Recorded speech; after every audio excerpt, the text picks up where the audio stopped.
সিলেট থেকে কার্গো ফ্লাইটে ইউরোপে পণ্য যাবে রোববার। প্যাকেজিং হাউস ও সার্টিফিকেশন ল্যাব চালুর দাবি।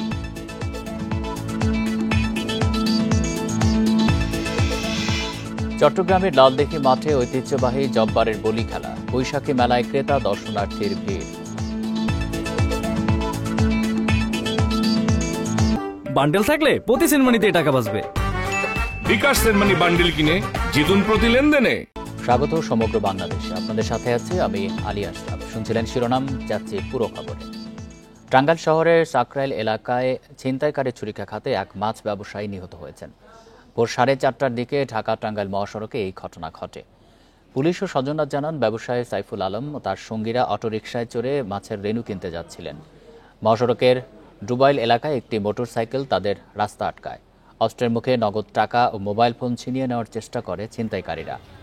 এ সময় সাইফুল বাধা দিলে তাকে ছুরিকাঘাত করা হয়। গুরুতর আহত সাইফুল আলমকে টাঙ্গাইল জেনারেল হাসপাতালে ভর্তি করা হয়। সেখানে চিকিৎসাধীন অবস্থায় মারা যান তিনি। পুলিশ বলছে, জড়িতদের ধরতে অভিযান চলছে।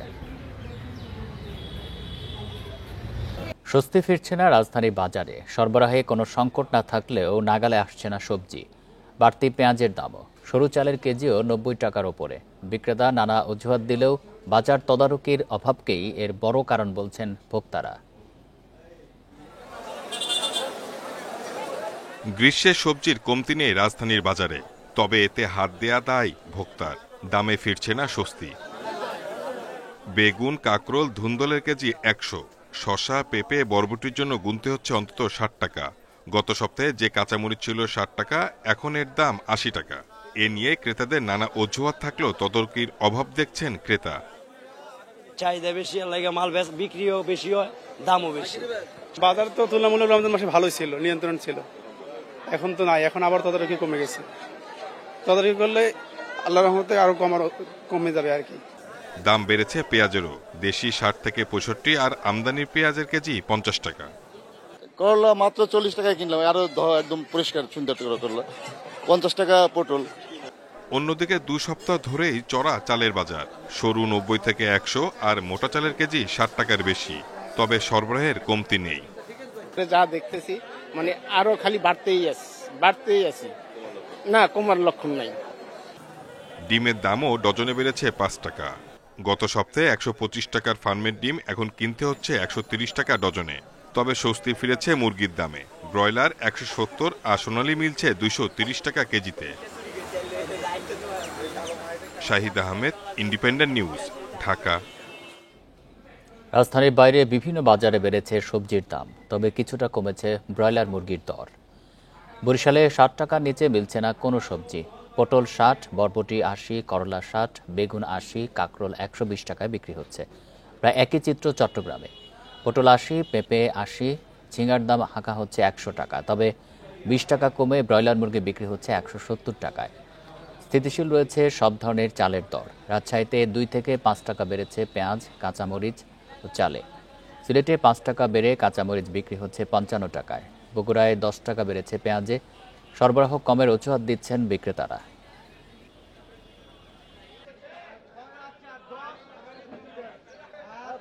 মুরগির দাম এখন কমছে, কিন্তু ওদিকে কাঁচামালের দাম মানে সবজির দাম আবার বৃদ্ধি হয়েছে।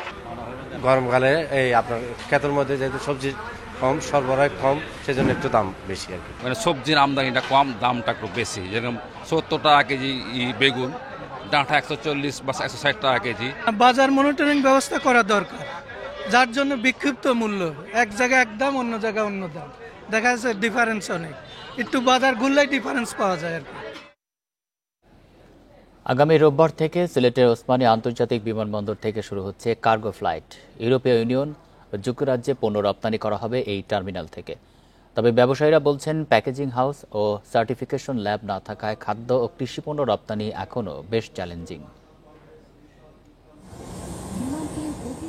2022 সালে সিলেট বিমানবন্দরে নির্মাণ করা হয় অত্যাধুনিক কার্গো টার্মিনাল, কিন্তু যুক্তরাজ্য সহ ইউরোপের অনুমোদিত প্যাকেজিং ব্যবস্থা না থাকায় এর কার্যক্রম শুরু করা যায়নি। অবশেষে আগামী রোববার চালু হচ্ছে টার্মিনাল। ফলে সিলেট অঞ্চলের কৃষিজ ও হিমায়িত খাদ্যপণ্য, ফুল, হস্তশিল্প, চামড়াজাত সহ বিভিন্ন পণ্য এখন আন্তর্জাতিক বাজারে সরাসরি পৌঁছাতে পারবে। এতে খুশি স্থানীয় ব্যবসায়ীরা। আমরা আসলে খুবই আনন্দিত এবং সিলেট চেম্বারের দীর্ঘদিনের দাবি ছিল এটা। আমরা এটা নিয়ে সরকারের বিভিন্ন দপ্তরে অতীতে এটা নিয়ে মানে যোগাযোগ করেছি এবং চেষ্টা করেছি এখানে সিলেট থেকে একটা কার্গো বিমান চালু করার জন্য। প্রথম ধাপে স্পেনে ৬০ মেট্রিক টন গার্মেন্টস পণ্য রপ্তানির মাধ্যমে কার্গো টার্মিনালের যাত্রা শুরু হবে। সংশ্লিষ্টরা বলছেন, নতুন টার্মিনাল রপ্তানি কার্যক্রম স্বাভাবিক রাখার পাশাপাশি বিভিন্ন দেশে পণ্য রপ্তানিতে নতুন সম্ভাবনা তৈরি করবে। স্পেন তো শুধু স্পেনের জন্য, সে আবার যারা ফিদার আরও কুরিয়ার সাব করে ডিস্ট্রিবিউট করতে পারে, নেদারল্যান্ড পাঠাতে পারে, জার্মানি পাঠাতে পারে। টার্মিনালের প্যাকেজিং হাউস ও সার্টিফিকেশন ল্যাব দ্রুত চালুর দাবি ব্যবসায়ীদের। স্থানীয় কোনো ল্যাবও নাই, কোনো প্যাকেজিং সিস্টেমও নাই। আমার মনে হচ্ছে সরকার এই উদ্যোগ গ্রহণ করতেছে, আমি স্বাগত জানাই। সাথে সাথে সিলেটে একটা প্যাকেজিং সিস্টেম এবং ল্যাবের ব্যবস্থা গ্রহণ করা খুবই জরুরি। ওসমানী বিমানবন্দরে এরই মধ্যে আন্তর্জাতিক মানের কার্গো ওয়্যারহাউস নির্মাণ করা হয়েছে। দক্ষ জনবল নিয়োগের পাশাপাশি বসানো হয়েছে অত্যাধুনিক নিরাপত্তা যন্ত্রপাতি। Independent news. চট্টগ্রামে লালদিঘি মাঠে শুরু হয়েছে ঐতিহ্যবাহী জব্বারের বলি খেলা। এবছর এই খেলায় ১১৬তম আসর। এতে অংশ নেবেন বিভিন্ন জেলার শতাধিক বলি। প্রতি বছর প্রতিযোগিতাকে কেন্দ্র করে মাঠের আশপাশে বড় এলাকা জুড়ে বসে মেলা, ছাড়িয়ে যায় সড়কেও। এবার তা কিছুটা সীমিত করা হয়েছে। পুলিশ বলছে, যানজট ঠেকাতে এবার সড়কে মেলা বসা নিয়ে কঠোর অবস্থানে প্রশাসন। তবে শেষ দিকে অনেক বিক্রেতায় রাস্তায় বসে পড়েন। ব্রিটিশদের বিরুদ্ধে যুব সমাজকে সংগঠিত করতে ১৯০৯ সালে এই খেলার প্রবর্তন করেন আন্দরকিল্লার বদরপাতি লেইনের আব্দুল জব্বার সওদাগর।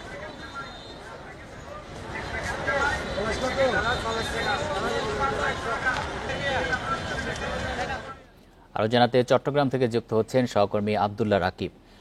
রাকিব, বলি খেলা শুরু হয়েছে কিনা, আর মেলাও তো বসেছে, সেটি কতটা জমে উঠেছে?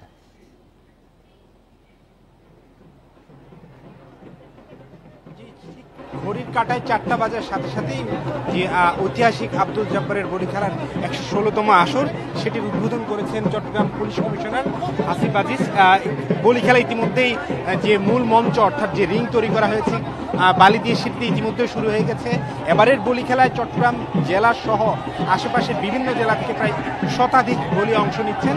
ইতিমধ্যেই বলি খেলার কয়েকটি রাউন্ড শেষ হয়েছে। আমরা দেখেছি নানা বয়সী নানা শ্রেণী পেশার মানুষ এই বলি খেলা বলি হিসাবে অংশ নিয়েছেন, যারা বছরের পর বছর এই বলি খেলায় অংশ নিচ্ছেন। আমরা যদি এই বলি খেলার ইতিহাসটি একটু জানি, ব্রিটিশ বিরোধী আন্দোলনে তরুণ এবং চট্টগ্রামের তরুণ এবং যুবকদের উৎসাহিত করতেই চট্টগ্রামের বদরপতি এলাকার যে ঐতিহাসিক ব্যবসায়ী আব্দুল জব্বার, তিনি এই বলি খেলার প্রচলন শুরু করেন ১৯০৯ সালে। সেই থেকেই এই বলি খেলার প্রচলন এবং তার স্মৃতি রক্ষার্থেই এত বছর সময় পরেও আসলে এই বলি খেলার আয়োজন করা হচ্ছে চট্টগ্রামের এই ঐতিহাসিক লালদিঘি ময়দানে।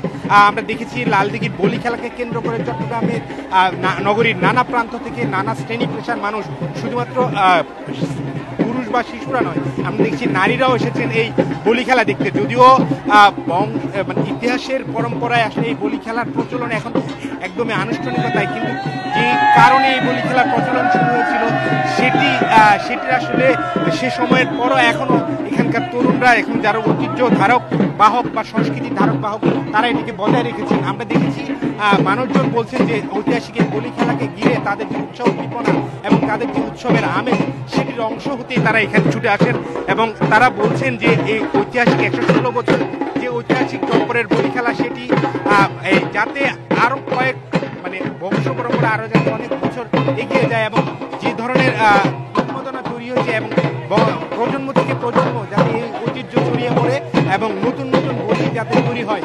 এবং বলা হচ্ছে যারা বলি খেলায় অংশ নিতে এসেছেন তারা বলছেন যে বলিরা এখানে আসলে ঐতিহ্যের অংশ হতে এখানে আসে, কিন্তু তারা সে পরিমাণ তাদের যে পরিমাণ শ্রম ঘাম বা বছর ধরে তাদের যে তৈরি হতে হয় সেই ধরনের তারা আসলে প্রতিদিন এখানে পান না। তারা বলছেন যে তারা চ্যাম্পিয়ন হয়, তারাই শুধুমাত্র এখানকার যে আর্থিক পুরস্কার সেটি পেয়ে থাকেন। অর্থাৎ তারা বলছেন যে যারা অংশগ্রহণ করেন তাদের জন্য যাতে পুরস্কারের ব্যবস্থা রাখা হয়, আর্থিক পুরস্কারের যে ব্যবস্থা করা হয় সেটি তারা বারে বারে বলছেন। আমরা দেখেছি এখানকার এই বলি খেলা হওয়ার শুরুর সাথে সাথেই এখানকার যে স্থানীয় যারা উৎসুক জনতা এসেছেন তারা আসলে তালি দিয়ে বলিদেরকে উৎসাহ দিচ্ছেন এবং তারা এই অনেকে আমাদের সাথে আমরা কথা বলেছি, তারা বলছেন তারা আসলে শুধুমাত্র এই বছরই নয়, বিগত কয়েক দশক ধরে অনেকে এই বলি খেলায় অংশ নিচ্ছেন। আমরা দেখেছি কয়েকজন বলি যারা 50 বছরের অধিক সময় ধরে এই বলি খেলায় আসছেন এবং অংশ নিচ্ছেন, তারা বলছেন যে হার জিতের কারণে তারা আসছেন সেটি নয়, যে ঐতিহ্য, যে প্রজন্ম থেকে প্রজন্ম ছড়িয়ে দেওয়া যে সংস্কৃতি, সেটিকে ছড়িয়ে দিতে তারা এখনো তাদের বয়স হয়ে গেল তারা আসছেন। এবং আমরা দেখছি বলিরা সারি সারি দাঁড়িয়ে আছেন, এই সকল বলিরা অংশ নেবেন।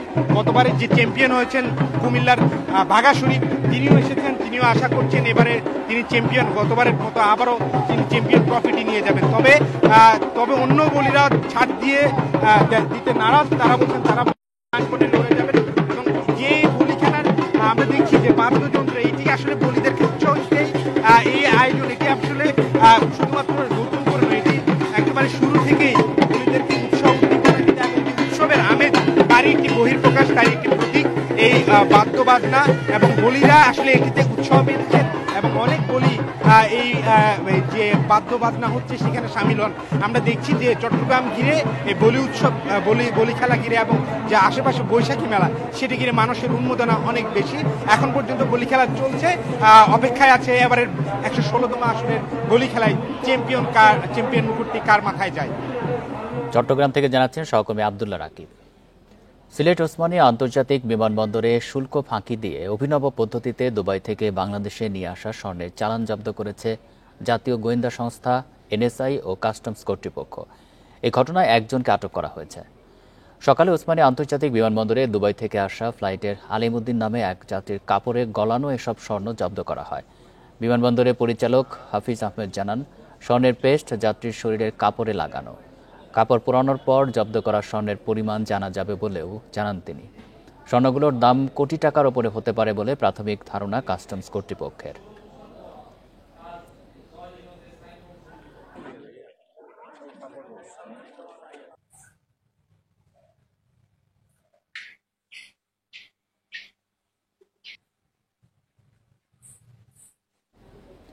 চাঁপাইনবাবগঞ্জ জেলা কারাগারে সদ্য বদলি হওয়া ভারপ্রাপ্ত জেল সুপারের বিরুদ্ধে বন্দীদের বরাদ্দের চালসহ অর্থ আত্মসাতের অভিযোগ উঠেছে। বৈষম্যবিরোধী ছাত্র আন্দোলনের নেতারা এ বিষয়ে কারাক মহাপরিদর্শককে চিঠি দেওয়ার পর তদন্তের নির্দেশ দিয়েছে কারা অধিদপ্তর। 7 দিনের মধ্যে প্রতিবেদন জমা দিতে বলা হয়েছে। 2023 সালের সেপ্টেম্বর থেকে এবছরের 7 এপ্রিল পর্যন্ত চাঁপাইনবাবগঞ্জ জেলা কারাগারের ভারপ্রাপ্ত জেল সুপার হিসেবে দায়িত্ব পালন করেন মোহাম্মদ শরীফুল ইসলাম।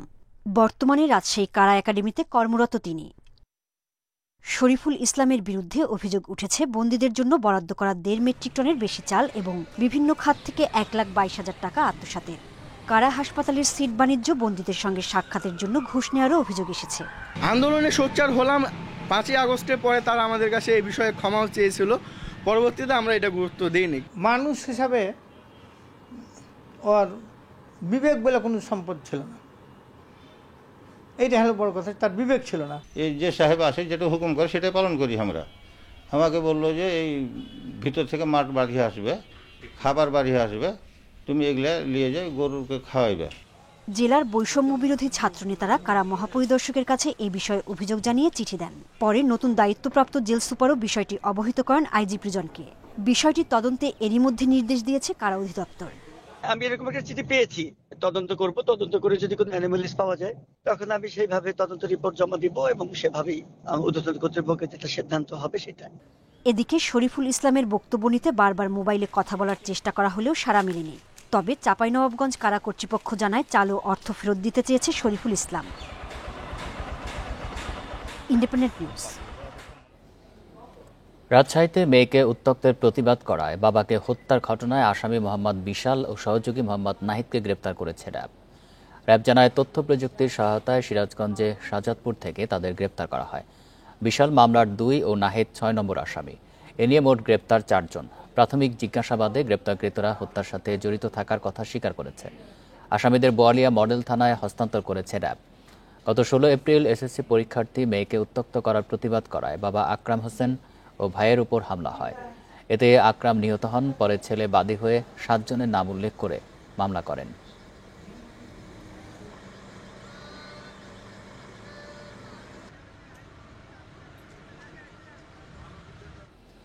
ঢাকার ধামরায়ে নির্মাণাধীন ভবনের টয়লেট থেকে অটোরিকশা চালকের মরদেহ উদ্ধারের ঘটনায় 2 জনকে গ্রেপ্তার করেছে পুলিশ। এ সময় জব্দ করা হয় হত্যায় ব্যবহৃত একটি ছুরি। সকালে ধামরাই থানায় সংবাদ সম্মেলন করে এসব তথ্য জানানো হয়। পুলিশ জানায়, গত 20 এপ্রিল ধামরাই উপজেলা পরিষদের নির্মাণাধীন ভবনের টয়লেট থেকে অটোরিকশা চালক মোহাম্মদ আলীর মরদেহ উদ্ধার করে পুলিশ। এই ঘটনায় হত্যা মামলা হলে তদন্তে নামে আইনশৃঙ্খলা বাহিনী।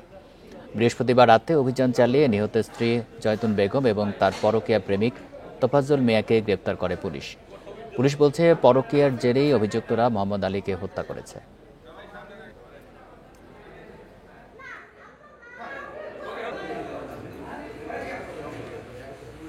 গতকালকে রাত আনুমানিক 10টার সময় তাকে গ্রেপ্তার করা হয়। গ্রেপ্তার করার পরে তাকে ব্যাপক জিজ্ঞাসাবাদ করা হয়। জিজ্ঞাসাবাদের সময় সে এক সময় এই ঘটনাটা স্বীকার করে সে জানায় যে মোহাম্মদ আলীর স্ত্রী জয়তুন তার সাথে এই তোফাজ্জলের একটা পরকীয়ার সম্পর্ক ছিল। নাটোরের সাবেক ব্যাংক কর্মকর্তার বাড়িতে ডাকাতির অভিযোগ উঠেছে। এ সময় নগদ টাকা ও স্বর্ণালংকার লুট করে নিয়ে যায় ডাকাতরা। বৃহস্পতিবার মধ্যরাতে সদর উপজেলার পারহালসা গ্রামে এই ঘটনা ঘটে।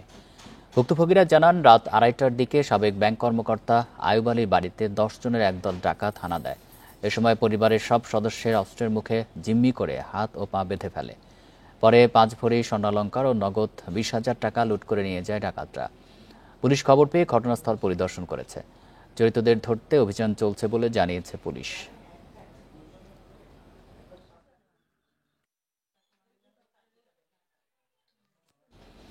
ভোলার দৌলতখানে অস্ত্র ও জাল টাকা সহ 3 ডাকাতকে আটক করেছে কোস্টগার্ড। মধ্যরাতে উপজেলার মদনপুরের চর এলাকায় অভিযান চালিয়ে তাদের আটক করা হয়।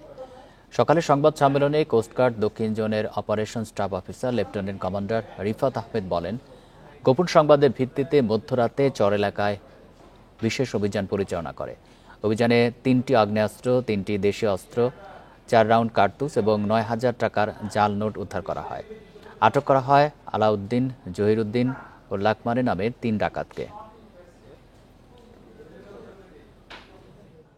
চর এলাকায় একটি বিশেষ অভিযান পরিচালনা করা হয়।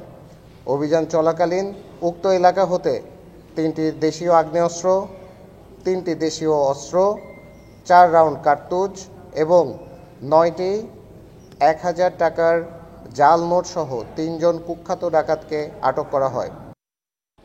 সাতক্ষীরার কুমিরায় বাসের ধাক্কায় মোটরসাইকেল আরোহী মা ছেলে নিহত হয়েছেন। আহত হয়েছেন বাবা ও মেয়ে। দুপুরে সাতক্ষীরা খুলনা মহাসড়কের কদমতলা মোড়ে এই ঘটনা ঘটে। পুলিশ জানান, অপূর্ব সাধু স্ত্রী সন্তানদের নিয়ে মোটরসাইকেলে করে সাগরদাড়ি তার শ্বশুরবাড়িতে যাচ্ছিলেন। কদমতলা মোড় থেকে সাগরদাড়ির দিকে যাওয়ার সময় ঢাকা থেকে আসা ইমাদ পরিবহনের একটি বাস মোটরসাইকেলটিকে পেছন থেকে ধাক্কা দিয়ে পালিয়ে যায়। এতে মা ও ছেলে ঘটনাস্থলে মারা যায়। পরে বাবা ও মেয়েকে উদ্ধার করে সাতক্ষীরা সদর হাসপাতালে পাঠানো হয়। এই ঘটনায় আইনানুগ ব্যবস্থা নেওয়া হবে বলে জানিয়েছে পুলিশ।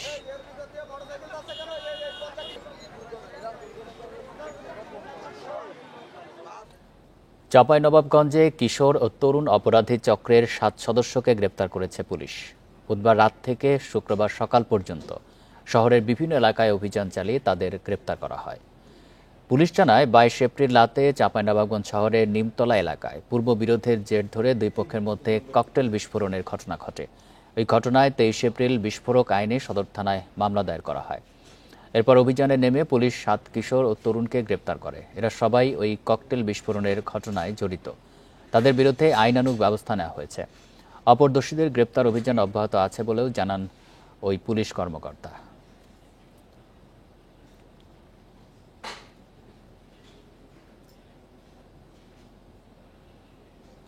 আগামী 1 বছরের মধ্যে শিল্প স্থাপনের জন্য প্রস্তুত হবে পটুয়াখালী ইপিজেড। বালু ভরাট সহ অবকাঠামো উন্নয়ন শেষে প্লট বরাদ্দ পাবেন বিনিয়োগকারীরা। প্রকল্পটি চালু হওয়ার পর গতি আসবে উপকূলীয় অর্থনীতিতে। ইপিজেডের সব শিল্প কারখানা চালু হলে কর্মসংস্থান হবে 2 লাখ মানুষের।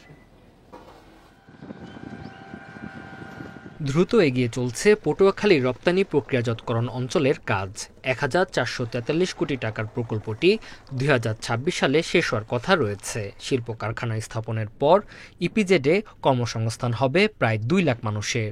প্রকল্পটি কেন্দ্র করে চাকরি, ব্যবসা বাণিজ্য সহ ঘুরে দাঁড়াবে উপকূলীয় অর্থনীতি। দেশি বিদেশি বিনিয়োগকারী ও উদ্যোক্তাদের মাঝে পর্যায়ক্রমে দেয়া হবে প্লট বরাদ্দ। মোট 418 একর জমির মধ্যে ইতিমধ্যে 130 একর জমিতে বালু ভরাট হয়েছে। জমিদাতা 126 পরিবারের জন্য নির্মাণ হবে নতুন আবাসন, থাকবে পুকুর, মসজিদ সহ নানা আধুনিক সুবিধা। ফলে আমাদের দক্ষিণাঞ্চলের ব্যাপক উন্নয়নের মাধ্যমে দেশের উন্নয়ন হবে, মানুষের মানব সম্পদের উন্নয়ন হবে। পড়াশোনা করে চাকরির জন্য ঢাকা কেন্দ্রিক হই বা শহর কেন্দ্রিক হইতে পারে, আমাদের নিজ জেলায় নিজেই আমরা কাজ করতে পারবো। প্রকল্পের অধীনে তৈরি হচ্ছে 315 কিলোমিটার রাস্তা, 30 কিলোমিটার ড্রেনেজ, 4টি 6তলা কারখানা ভবন ও 3টি 10তলা অফিস ভবন। এছাড়া রয়েছে আবাসিক ভবন, অফিস জোন, নিরাপত্তা অফিস ও জমি অধিগ্রহণে ক্ষতিগ্রস্ত পরিবারের জন্য 54টি পুনর্বাসন ঘর নির্মাণ প্রকল্প। ইপিজেডে শিল্প কারখানায় নিরবিচ্ছিন্ন বিদ্যুৎ নিশ্চিত করতে 33 কেবি সাবস্টেশন, 15 কিলোমিটার 11 কেবি হাই টেনশন লাইন ও একটি 11 কেবি জিআইএস সাবস্টেশনও নির্মাণ করা হবে। 6 মাসের মধ্যে এই পুরো প্রকল্প মাটি ভরাট কাজ শুরু হয়ে যাবে, শেষ সমাপ্ত হবে। আগামী 1 বছরের মধ্যে আমরা এই ইনভেস্টরদের কাছে প্লট বরাদ্দ দিবে ইনশাল্লাহ, আমরা আশা করছি। সম্প্রতি প্রকল্পের অগ্রগতি পরিদর্শন করেন প্রধান উপদেষ্টার কার্যালয়ের সচিব। 2026 সালের শুরুতে বিনিয়োগকারীদের মাঝে ইপিজেডের প্লট বরাদ্দ শুরু হবে বলেন তিনি। এই এলাকার শিল্প উদ্যোক্তা এবং বাইরের শিল্প উদ্যোক্তা এখানে এসে ব্যবসা শুরু করতে পারে, তাদেরকে এখানে আনার জন্য আমরা বিভিন্ন ধরনের সহায়তা প্রদান করব।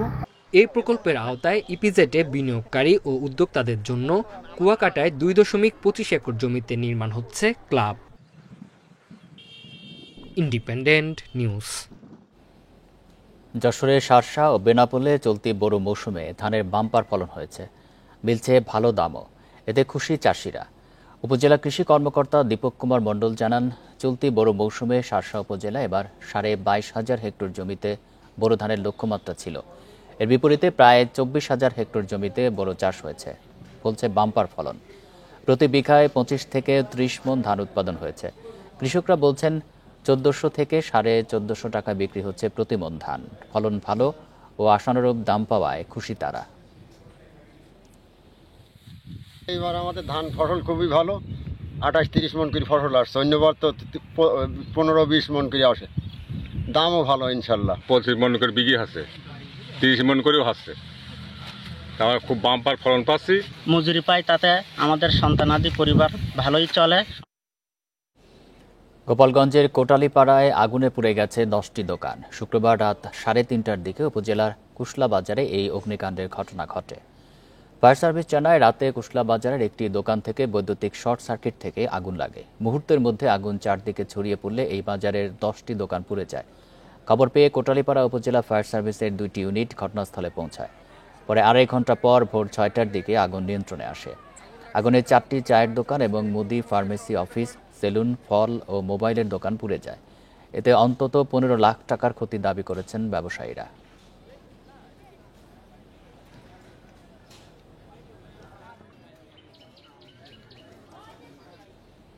বৈশাখে রাঙিয়ে দাও বাংলাদেশ, এই প্রতিপাদ্যে নড়াইলের চিত্রা নদীর বাধাঘাট এলাকায় শিশুদের চিত্রাঙ্কন প্রতিযোগিতা ও শিশু চিত্রকলা প্রদর্শনী অনুষ্ঠিত হয়েছে। সকালে স্থানীয় চারুকলা শিক্ষা প্রতিষ্ঠান চারুনীরের উদ্যোগে এই আয়োজন করা হয়। আয়োজিত চিত্রাঙ্কন প্রতিযোগিতায় প্রায় শতাধিক শিশু অংশগ্রহণ করে। শিশুরা গ্রাম বাংলার বিভিন্ন চিত্র ও গ্রামীণ পরিবেশ নিয়ে ছবি আঁকে। এ সময় শিশুদের আঁকা 50টি সেরা ছবি প্রদর্শন করা হয়। প্রতিযোগিতায় অংশ নিয়ে খুশি শিশুরা। শিশুদের জন্য এমন আয়োজন প্রতি বছর হওয়া প্রয়োজন বলে জানান অভিভাবকরা। শিশুদের মনন ও মেধা বিকাশের জন্য এই আয়োজন বলে জানায় আয়োজকেরা। গায়ের বধূরা ঘাট থেকে জল আনছে, ছোট ছেলেমেয়েরা নদীতে সাঁতার কাটছে, নদীতে পালতোলা নৌকা এটি ফুটিয়ে তুলেছে। আমি এখানে ছবি আঁকতে এসেছি, আরও অনেকে এসছে, আমার এখানে অনেক ভালো লাগছে। এই আয়োজনটা খুবই ভালো, প্রতি বছর হোক এটাই আমরা আশা রাখি। বাচ্চাদের একটা আনন্দের একটা ব্যাপার। এই ছিল সমগ্র বাংলাদেশে। ধন্যবাদ সবাইকে।